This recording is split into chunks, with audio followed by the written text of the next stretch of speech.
वंदे मातरम दोस्तों, मैं हूं आपका दोस्त डॉक्टर उत्तम मोहन मीणा और मैं आपके सामने प्रस्तुत हूं अपने चैनल फन भन्नाट पर लेकर आपका नया कार्यक्रम पुस्तक समीक्षा। जी हाँ दोस्तों, मैंने आपसे वादा किया था कि हम अपना एक नया कार्यक्रम शुरू करेंगे और इसका आज जो है पहला प्रकरण है, पहला भाग है, पहला एपिसोड है।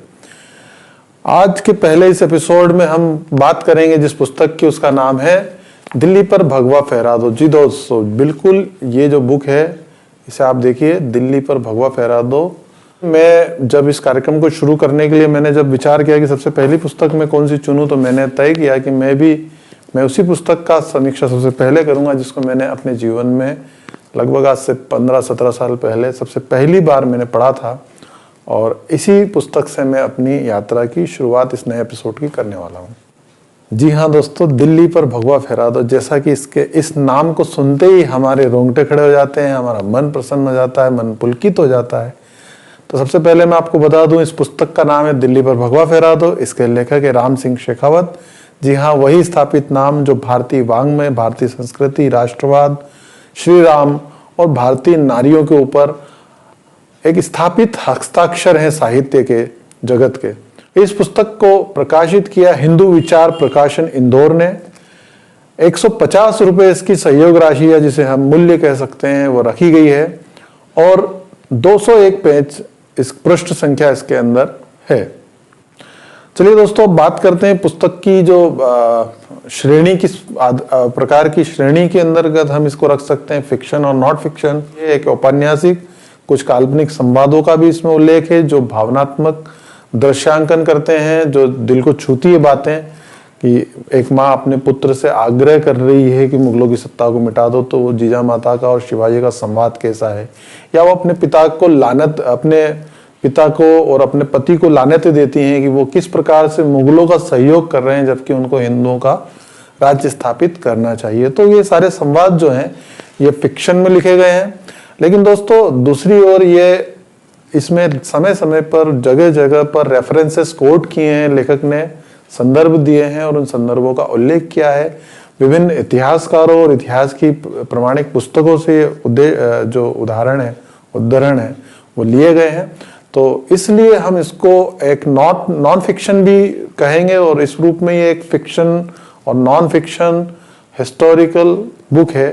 भाषा की अगर हम बात करें तो भाषा ये हिंदी में लिखी गई है और हिंदी में मैं बताना चाहूंगा कि बहुत सरल स्तर की भाषा है, आकर्षक है, अच्छे शब्दों का, सरल शब्दों का चयन करके इस प्रकार से इसका संरचना की है कि इसको अगर कोई 60 साल का प्रौढ़ जो बहुत ज्यादा स्तरीय पुस्तकों को पढ़ना पसंद करता है, वो अगर इसे पढ़ेगा तो उसे भी ये पसंद आएगी और उतनी ही पसंद ये उसे भी आएगी जो 8वीं 10वीं का छात्र है, क्योंकि इसकी भाषा इतनी सरल है कि सबको संप्रेषण करने के अंदर सार्थक सिद्ध होती है। अब हम बात करते हैं पुस्तक रचना की। पुस्तक रचना से आशय की पुस्तक को किस तरह से डिजाइन किया गया है, तो लेखक ने इस पुस्तक को जो है 5 खंडों में विभाजित किया है और प्रत्येक खंड में अलग अलग पृष्ठभूमियों को रखते हुए किताब को आगे बढ़ाया है, घटनाक्रम को आगे बढ़ाया है। तो सबसे पहले खंड में बात करते हैं तो लेखक ने अपनी विद्वत्ता का परिचय देते हुए छत्रपति शिवाजी और जीजा माता को उस परिदृश्य में हिंदू स्वराज की स्थापना को, उसका क्या महत्व था, क्या आवश्यकता थी, क्या वर्तमान तात्कालिक परिस्थितियां रही, उसको समझे बिना हम ये सब नहीं समझ सकते। तो इसलिए पहले खंड में लेखक मध्य युगीन गुलामी की मानसिकता को और उस समय की दशाओं को दिखाते हैं। दूसरे खंड में जीजा माता के जन्म के पश्चात उनके वंशानुक्रम, उनके साथ उनके जो ससुराल पक्ष है उसका वंशानुक्रम, उनके बीच संबंध, उसके बीच डिस्प्यूट्स जो उनके अंदर विवाद हुए, जो कि हिंदुओं की एक परंपरा भी रही है, उन सबको भी दिखाते हैं। और इन दोनों ही अध्यायों में उन्होंने बहुत अच्छे से कुशलता से ये भी दिखाया है कि भारत में लगातार अलग अलग मुस्लिम जो थे, जो आपस में मतैक्य नहीं थे, आपस में लड़ते मरते थे, लेकिन यहाँ आके वो एक हो गए और उन्होंने हिंदुओं को, काफिरों को मारने का अभियान चलाया।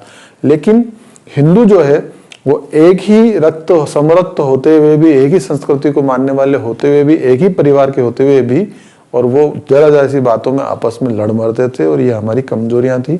लेखक ने तीसरे खंड के अंदर छत्रपति शिवाजी महाराज का जन्म और उनकी जो बाल्यकाल की घटनाएं हैं जिनको हम सुनते भी हैं, जैसे उन्होंने गाय का वध करने ले जा रहे वधी कसाई का हाथ काट दिया था, इस तरह की कोंडाने के दुर्ग पे आक्रमण करके और जो बूढ़े मुगल सैनिक थे उनको हरा के बच्चों की सेना के साथ और उस कोंडाना किले पे भगवा ध्वज को लहरा दिया था। तो ऐसी तमाम जो घटनाएं उनके जीवन के बाल्यकाल में उन्होंने वीरता और पराक्रम की थी, उन सब का वर्णन इस तीसरे अध्याय के अंदर लेखक ने किया है।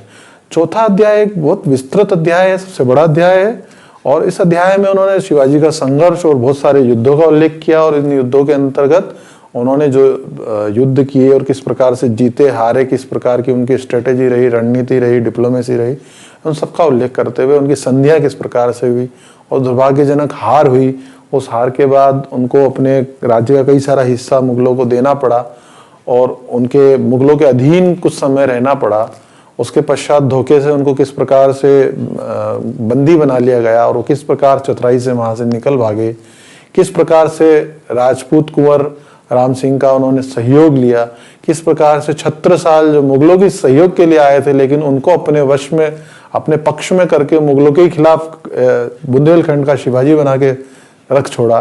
तो इन सब चीजों का उन्होंने बड़ी सफाई से वर्णन किया है। और पुस्तक के अंतिम अध्याय के अंदर जो कि 5वां खंड है और इस पुस्तक का आखिरी अध्याय है, उसके अंतर्गत छत्रपति शिवाजी महाराज ने जब अपने विस्तृत साम्राज्य की स्थापना कर हिंदुओं को एक अच्छा राज्य दिया, हिंदू पदपातशाही की स्थापना की, हिंदवी स्वराज की स्थापना की, उसके पश्चात जब मांग उठी कि छत्रपति शिवाजी महाराज का राज्याभिषेक होना चाहिए, तो उस समय के अर्बन नक्सलियों ने, जी हाँ दोस्तों, अर्बन नक्सली शब्द में जानबूझ के नहीं कह रहा हूं, वास्तव में ये अर्बन नक्सली हर युग में हुए हैं, उस युग में भी थे जो दूसरी सत्ताओं से पैसा लेके हमारे यहाँ के धर्मनिष्ठ राष्ट्रभक्त लोगों के चरित्र पर उंगली उठाते थे और उनकी सरकार को अस्थिर करने की कोशिश करते थे। तो उनके राज्याभिषेक होने के बाद सामान्य जनता उनको राजा ना माने, इसलिए उनका राज्याभिषेक ना हो और जिसका फायदा सीधे मुगलों को प्राप्त हो, इस प्रकार के प्रयास उस समय के लोगों ने जो हमारे हिंदू धर्म से ताल्लुक रखते थे उन अर्बन नक्सलियों ने किए थे।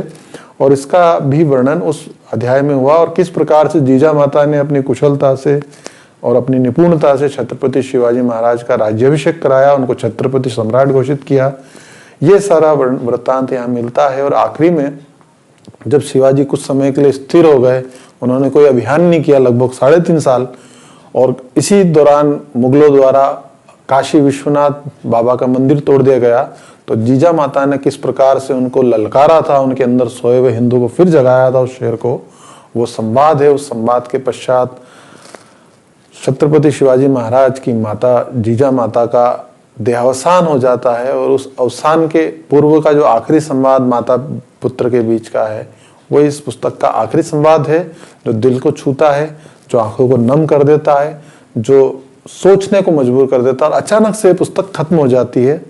अभी हमें लग रहा था कि अभी कुछ और होने वाला है, लेकिन यहाँ पे पुस्तक खत्म हो जाती है। तो दोस्तों, ये इसकी रचना है और जितना आसानी से मैंने कह दिया, लेकिन आप जब पढ़ेंगे तो आपको बहुत मजा आने वाले हैं, क्योंकि काफी रोचक तरीके से इसको लिखा गया है।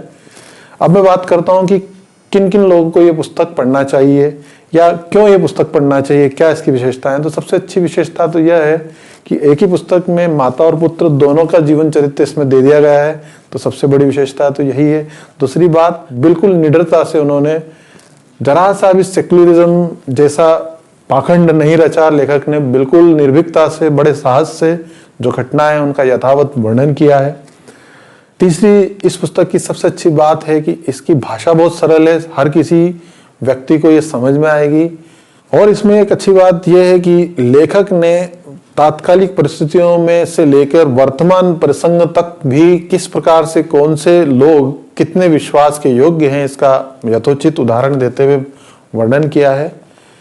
साथ ही साथ लेखक खुद जिस जाति से संबंध रखते हैं उस जातियों के दोष को भी इसमें छुपाने की कोशिश नहीं की है।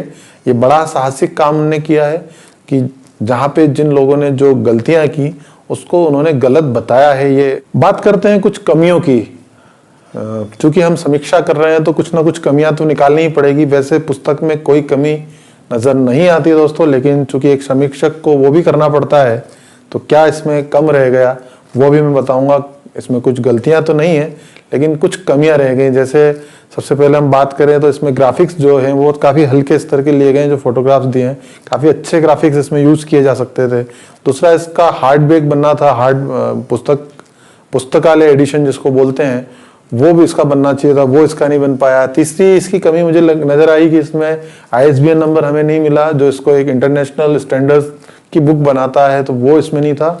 संभवतः वो चूंकि ये काफ़ी पुराना प्रकाशन है और तब ISBN का इतना महत्व नहीं था, तो इस कारण से शायद ये नहीं हुआ हो। इसके अलावा इसके अंदर एक कमी मुझे ये दिखाई दी कि जो छत्रपति शिवाजी महाराज का जो संघर्ष है, उस संघर्ष में उनके काफ़ी सारे सहयोगी थे। उन सहयोगियों का विस्तृत या संक्षिप्त किसी प्रकार का इसमें बहुत ज़्यादा परिचय नहीं दिया गया, जबकि सिर्फ बाजी प्रभु देशपांडे का उल्लेख यहाँ पे आता है एक युद्ध में। तो लेकिन शिवाजी को बनाने में उन सब सहयोगियों का भी बड़ा महत्वपूर्ण योगदान रहा, लेकिन उनका बहुत ज़्यादा उल्लेख पुस्तक में नहीं देखने को मिला हमें। और दोस्तों, पुस्तक के अंदर जो रेफरेंसेस दिए गए हैं, उन रेफरेंसेस को मैं मानता हूँ कि थोड़े और होना चाहिए थे। संदर्भ दिए गए हैं, लेकिन कुछ संदर्भ और होना थे, तो इसको एक एकेडमिक्स लेवल की बुक हम पूरी तरह से कह सकते हैं। लेकिन थोड़ा सा उसकी कमी इसमें देखी गई है, क्योंकि इसको एक उपन्यास की रूप में लिखा गया है, इसलिए इसमें वो कमी रह गई या जानबूझ के छोड़ी गई है। इसके अलावा जो रेफरेंसिंग की गई है, उस रेफरेंसिंग का साइटेशन किया गया है, वो साइटेशन आजकल बहुत ज़रूरी है और बहुत उसका एक कुछ फॉर्मेट्स होते हैं, तो कोई भी प्रॉपर फॉर्मेट का यूज़ इसमें नहीं किया। और मुझे संभवतः इसका भी यही कारण लगता है कि जिस समय ये पुस्तक लिखी गई उस समय इन सब चीज़ों का बहुत ज़्यादा महत्व नहीं था, चलन में भी नहीं थी, तो शायद इस कारण से इस पर ध्यान नहीं दिया गया, लेकिन दिया जाना चाहिए था यदि वो आज के परिप्रेक्ष्य में हम बात करें। अब दोस्तों मैं बात करना चाहूँगा कि किन लोगों को ये पुस्तक पढ़ना चाहिए। तो दोस्तों, ये पुस्तक पढ़ना चाहिए, मेरा सुझाव है कि ये पुस्तक उन लोगों को जरूर पढ़ना चाहिए जो अपनी स्कूलिंग के लास्ट आखिरी दौर में है, हाई स्कूल में है, हाई सेकेंडरी में है, 10वीं 11वीं 12वीं के कक्षाओं में पढ़ रहे हैं, उन विद्यार्थियों को और उसके ऊपर के जो कॉलेज विद्यार्थी हैं उन्हें एक बार ये पुस्तक जरूर पढ़ना चाहिए। युवाओं के अंदर राष्ट्रभक्ति का भाव जगाने के लिए, धर्म का स्वाभिमान जगाने के लिए ये पुस्तक उनके लिए बहुत महत्वपूर्ण है। तो हमको फोकस करना चाहिए कि हमारे युवा जो हैं वो इसको पढ़ें। दूसरा, हमारा फोकस ये होना चाहिए कि हमारे परिवारों की जो गर्भवती महिलाएं हैं, तो गर्भवती महिलाएं इसे पढ़ेंगी तो उनके कोख में पल रहे बच्चे के अंदर वीरता, पराक्रम और नैतिकता का भाव जागेगा। तो इसलिए गर्भवती महिलाओं को इस जरूर पढ़ना चाहिए। और दोस्तों, तीसरी बात मैं कहूँगा कि जिस तरह से हमारे देश भर में हिंदू बेटियों के साथ लव जिहाद का षड्यंत्र हो रहा है, तो हमें फोकस करना चाहिए कि किशोरी वय की जो युवतियां हैं, किशोरी बालिकाएं जो हैं, किशोरी बहनें हमारी जो हैं, उनको हम ये पुस्तक पढ़ाएं, जो 13, 14, 15 साल की उम्र से लगी हुई फिर कॉलेज तक उनके जो जीवन यात्रा है, उस यात्रा में वो ये पुस्तक पढ़ेंगी तो उनके अंदर एक जागरूकता आएगी, वो लव जिहाद जैसे षड्यंत्रों से बच सके। तो दोस्तों, ये रहा आज का एपिसोड। ये था हमारा पहला प्रकरण, पहला एपिसोड पुस्तक समीक्षा का दिल्ली पर भगवा फहरा दो के साथ। और अगले एपिसोड में हम किसी नई पुस्तक के साथ आपको जरूर मिलेंगे।